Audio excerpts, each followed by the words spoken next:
This is a rapidly moving series, and it's not unusual at all to see teams get behind or teams get ahead. It's not unusual. It goes up and down, and you have bad years. You just get behind, and what happens when you get behind, Nate, is you work.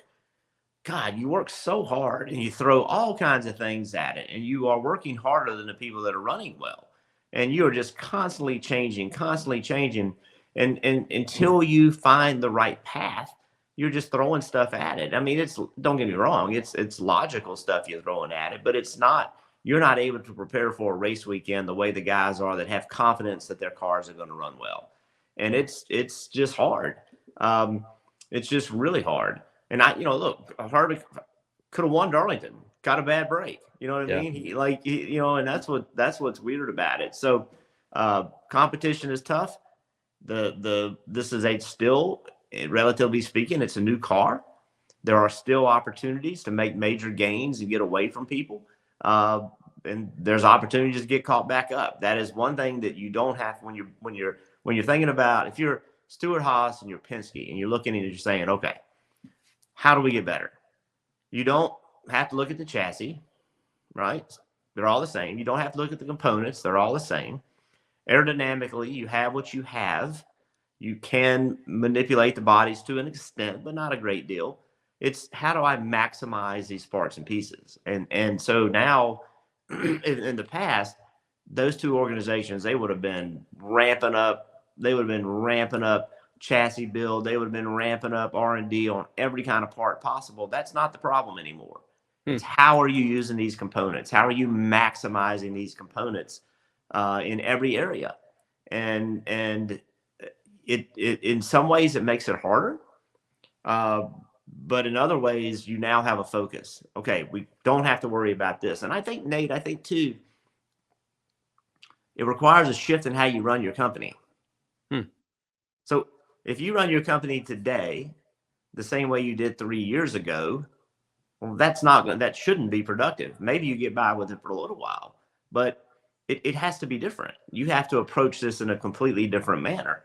And how you dig out of a hole is approached in a different manner than it was. So everybody's still learning. And even when they have all the same components and even when they have all the same parts, they're not always going to run the same speed. I Yeah. mean, it's racing. It's competition, and Penske's going to be on the top sometimes, and sometimes they're not. And that's just because of the. It's not the effort that goes into it because everybody's working hard. It's what are we working on and how are we working on it. Yeah. That's fascinating insight, Jeff. And the follow up obviously would be, it's year 2 of this model with next gen and this sea change for how teams do things. And like you said, you can't deploy resources the way you could, where it's just like, okay, just go out and build a ton of new trick parts or chassis and all this stuff. It all comes from single source suppliers. So it's like you said, you're working in different ways. Are teams still trying to figure out like how to turn it around or how to improve? Do you think like Stewart Haas Racing like has a plan for, okay, we know we missed it this year in some areas, here's how we fix it? Or is it, hey, it's year 2 of this thing, we're still trying to figure out how to get the next gen to run well, at never mind like figuring out how to improve with it? Like, where do you think teams are in that process? Yeah, it's philosophies. What makes this car go around the racetrack fast, and once you figure that out, how do you do it? Where are the hot buttons? Where do you what for this type of setup? And by the way, these cars are, they do have a ton of adjustment built into them in regard to, suspension, spring shots, etc. There's a ton of adjustability, but where do we want this car aerodynamically on the racetrack, right? So the car sitting in the wind tunnel without movement, that's great, but it tells you absolutely nothing. What really matters is where do we maximize downforce on track? Where do we have to position this car using our suspension components to maximize downforce, to maximize driver comfort? And then how do we do that and get the right springs and shocks and other setups in the car that make the car where it feels good to the driver? How do we couple all that together? And it's not easy. It's very, very difficult. And look, we play in a game of tenths of seconds. I mean, Mhm. it's we're not talking about half second. We're talking about tenths of a second. And those small things make massive difference. They don't make massive difference in speed. Like it's not, you know, Harvick or Joey is not going to go to Texas and get beat by a second a lap. They're going to go to Texas and get beat by 0.3 of a second a lap. Mhm. And but over 30 laps, that's a lot. Yeah. So we're playing in tenths of a second here, and it's and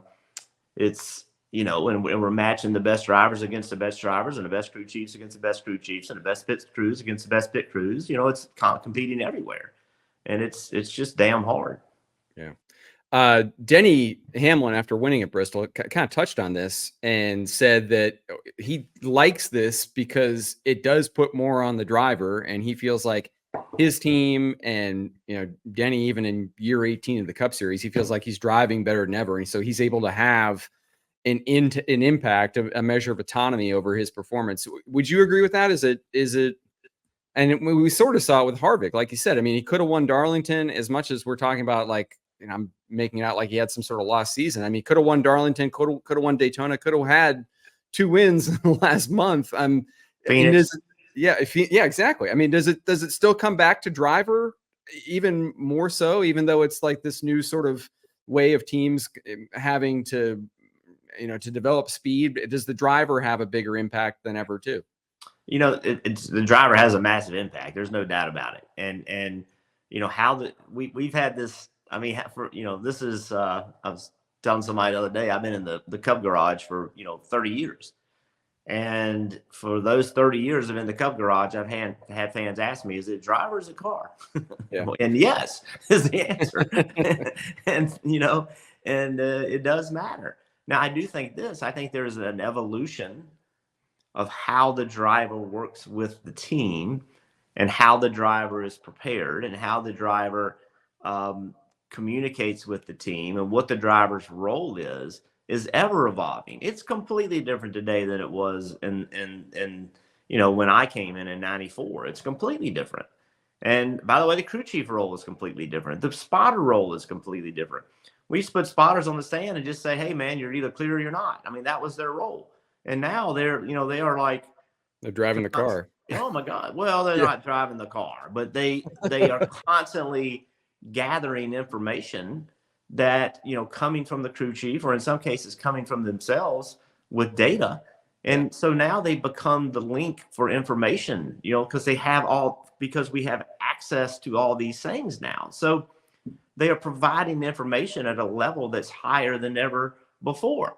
And in other ways, now we have these digital cameras in the back of the car that the drivers can see completely clear. I mean, it's so every role evolves in this sport, and the driver role is evolving also. The driver today is much more like an NFL quarterback than he's ever been before. You look how they train, you look how they prepare, you look how they take in information, the information they're taking in, all of that stuff. You now have, now the driver is integrated into there. I mean, look, man, Rusty and Mark and a group of us, we would be on creepers, helping them set up race cars, helping them build race cars. I mean, hell, I ain't doing that today.